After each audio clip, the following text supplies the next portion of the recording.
Hi everyone, and welcome to the spring semester. I trust that you had a nice and restful holiday. I actually really did enjoy having the entire shutdown here at UC because I was forced to get some things done, and I actually read a book and watched a movie and finished an entire scrapbook. Honestly, I have to say it was from 2011, but I finished a scrapbook. So it was nice. It was great time spent with family. So as you got my email, you saw that the semester has already started off with a little bit of um, a bang here with Patty resigning. We wish her well, and she will be greatly missed. But right now, I am kind of flying solo, and we have some support staff being put in place right now, even as I speak. So I know that our needs are going to be met, and hopefully with your patience, we will be able to get through the next couple weeks until we get into a groove of how we will be going forward. So I'm going to just go through the agenda that you can see on the screen behind you. And I will attach this in an email that I'll send out later with some other things that I'm going to review with you right now. So first of all, I need to apologize. I sent through a checklist for course coordinators and those of you that are by yourself in a course. And there are several errors on there, and I really apologize. So I have made some changes. As you can see on the screen behind you, I'm crossing out the things that are an error and the things that are how they're going to be changed. So hopefully I've caught you before you've done too much work. So right away at the very beginning, it says for you to check the About This Course area. That doesn't exist anymore. It's now the course description. So a lot of the things are still in the same area, but it's just called something else. So you'll definitely want to start with the course descriptions. The biggest confusion that I've heard from several of you is how to overwrite files. And I'm going to demonstrate that for you real quickly in a course that is uploaded here. And so ignore the attached file that I sent out to you. So I'm in one of our courses, and I'm going into the first learning module right now.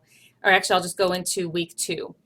And let's say we decided to make a change in one of the items in the checklist. This goes same true for a syllabus or the course calendar. All of the files get overwritten in the same way. So let's say I decided in week 2 I wanted to make a change. So instead of just making the change on the checklist that you can see on the screen, we also have the printable checklist that we have for the students, that if they want to print something off and take it with them so they have an actual checklist. So I clicked on that, downloaded that, and I'm uploading it now. And I'm going to make a change and make sure that you can enable the editing. And let's say I wanted to take out this entire assignment, or I wanted to change the date to Friday. So I just did there, and then I'm going to go up here and I'm going to save it as the same name in my downloads folder. I want to save it as the same name so it doesn't get confused with any other documents. So I'm going to save it. It's going to say, do you want to replace the existing file? Yes, I do, the one that I just downloaded. And then I'll close it. Then I go back to the course.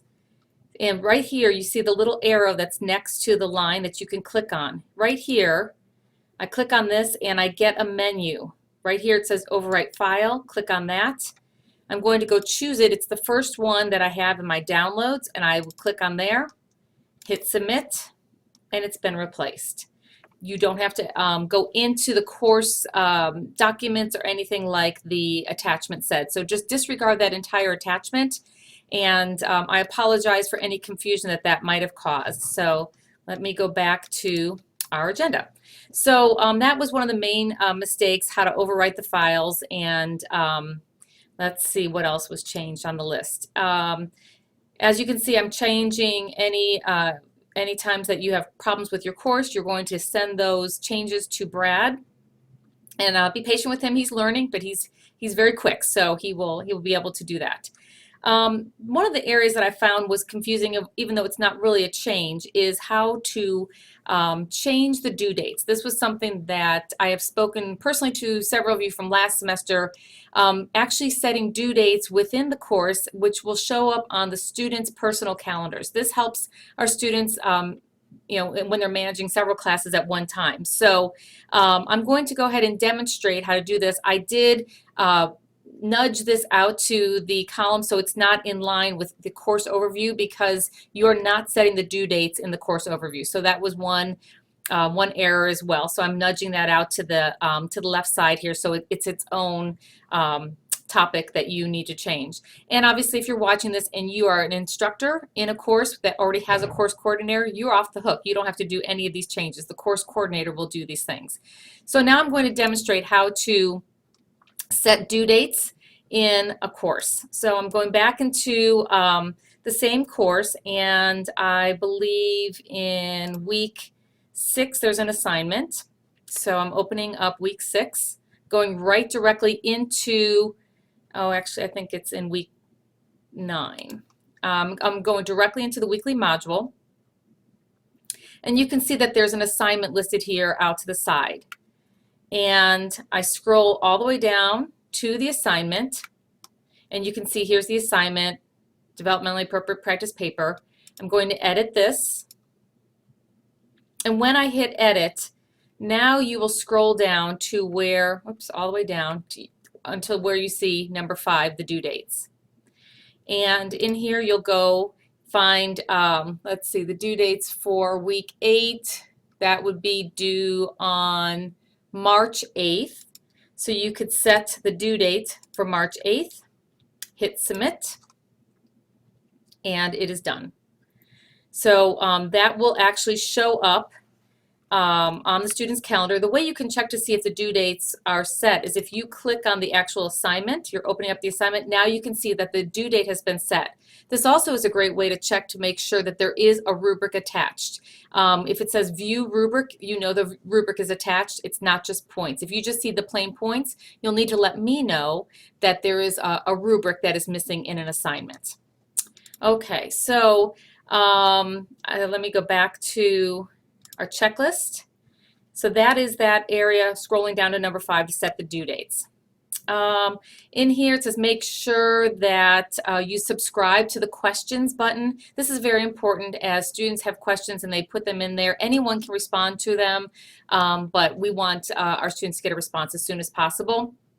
It's no longer called Questions Ask Here button. It's called the course Q&A, which kind of leads me to something that is the next, that's on the agenda as one of the next topics, the universal design idea, which I'll elaborate when it comes to the pictures in just a minute. But we at the University of Cincinnati are trying to make sure that all of our online courses look very similar. So whether you're taking a course in our nursing program or you come over and take a child development course in our program, the structure of the online course is going to be extremely similar. So here's one of the areas that the instructional designers have named course Q&A instead of the Questions Ask Here button. So just go ahead and leave that as it is.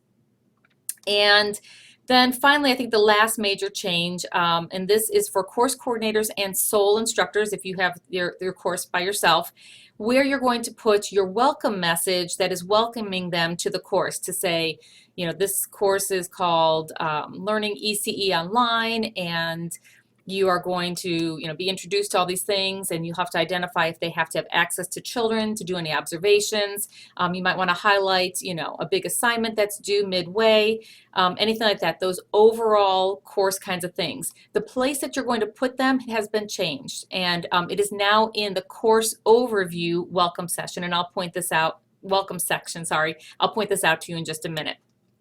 And that's about it.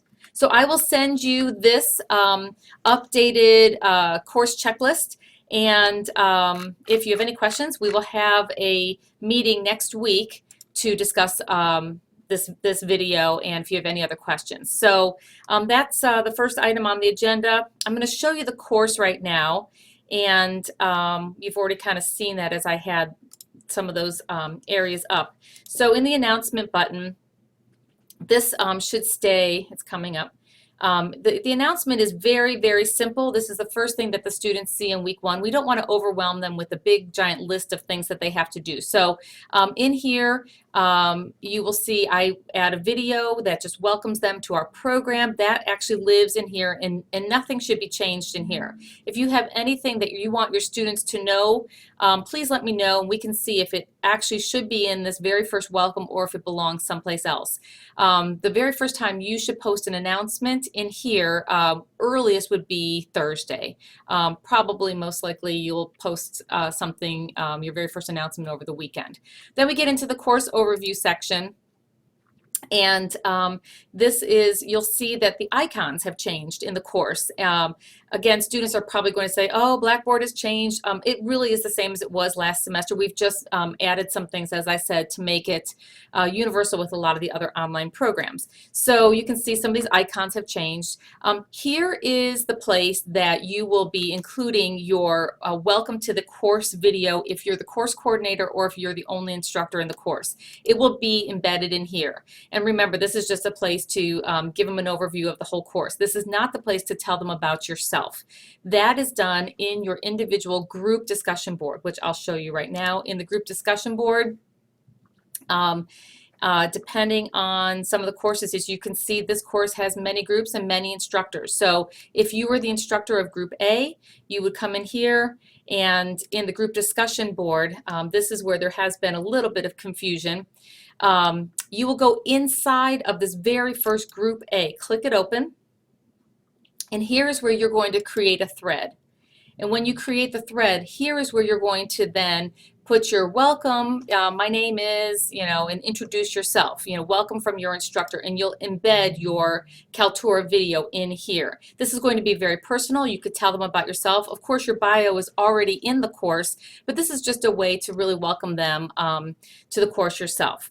And while I'm thinking about groups, I'm going to go show you how the students can, so they are going to be self-choosing their groups, and you don't really have control over that. However, your course coordinator or the sole instructor will have to make sure that students are not accidentally including themselves in several groups. Remember, as an instructor, you need to put yourself in the groups that you are teaching. I'm sorry, this is off the screen right now, but there is a button all the way to the right that's called All Users. When you hit All Users, this is going to show everybody in the entire course, and again, this is a role that the course coordinator does to make sure that students are not putting themselves in more than one group, because that's taking up spots. I'm going to demonstrate this because you can see to show instructors in the course, you have to click this button to show all users. And now you'll see my name come up, and I've purposely put myself in two groups.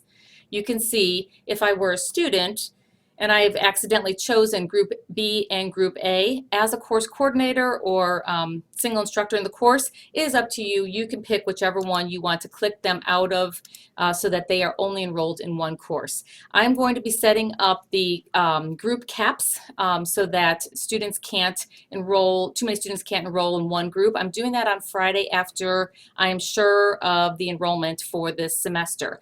The course coordinators will contact all the other instructors in their course probably over the weekend once it is truly identified who all is teaching in each course. So let's go back to the agenda.